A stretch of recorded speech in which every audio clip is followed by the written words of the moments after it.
The new food safety bill doesn't make food any safer. It just makes our government bigger.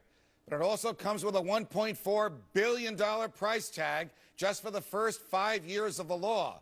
And now the new GOP Congress is threatening to starve this legislation of its funding. Back with my freedom fighters, Webster, Skinner, and D'Amico. Nancy, to you first. I suspect you think that the government actually can keep us safe. Can it?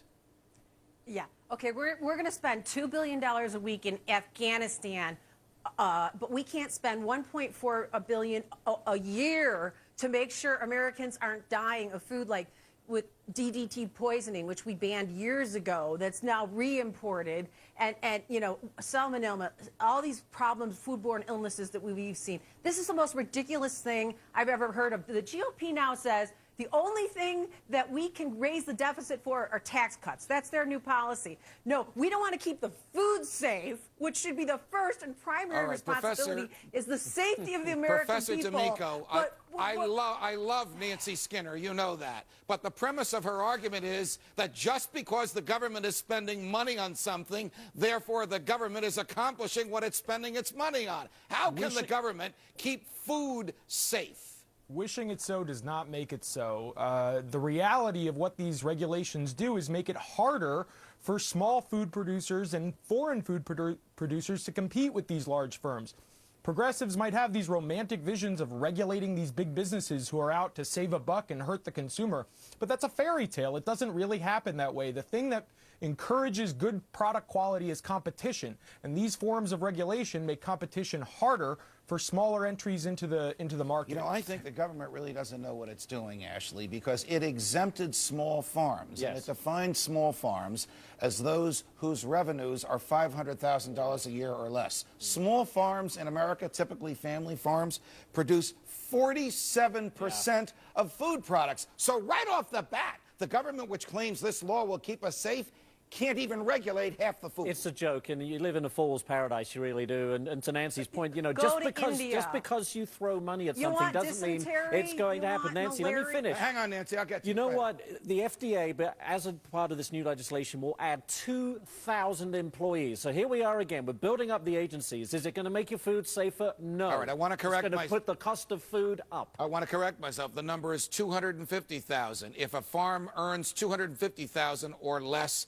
the government can't regulate it. So, Nancy, why did the progressives, why did the nanny staters, why did the big government folks in Washington that tell us they can keep our food safe exempt half the food from their reach?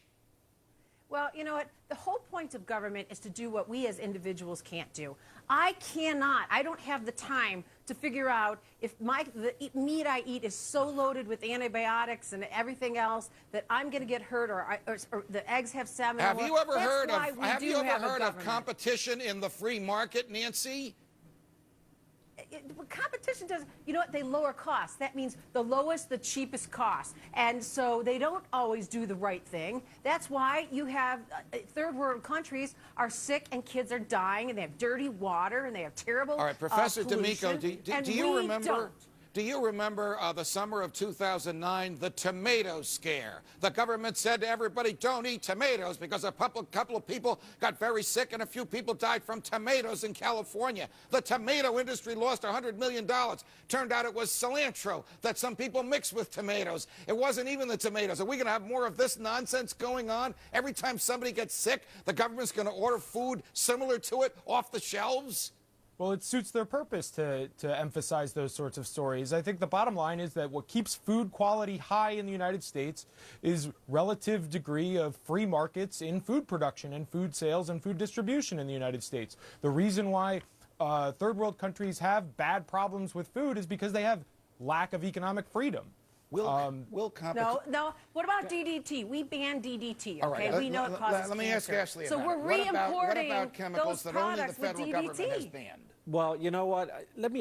Yes, that's a good point. And I'm all for food safety, don't get me wrong, Nancy, but this does absolutely nothing to ensure that. There are 15 for every farmer, there are 15 federal employees at the U.S. Department of Agriculture. You're telling me that we had to have another 2,000 and suddenly the food becomes safer? Now, It's ridiculous. This is a new number to me, so forgive me. For every farmer in America, 15 employees there at are the U.S. 15 Department of employees at the Agriculture. U.S. Department of Agriculture. You think they're a little bloated, Nancy Skinner? That's the Well, fact it's better right than there. spending $2 billion a week in Afghanistan. I'd rather have those people checking my food All than right. going I over agree there. entirely. doing All right, what? we gotta go. Professor D'Amico, Nancy Skinner, Ashley Webster, thank you very much. Only Skinner could compare food to Afghanistan. Up next, the plain truth about our unsustainable national debt.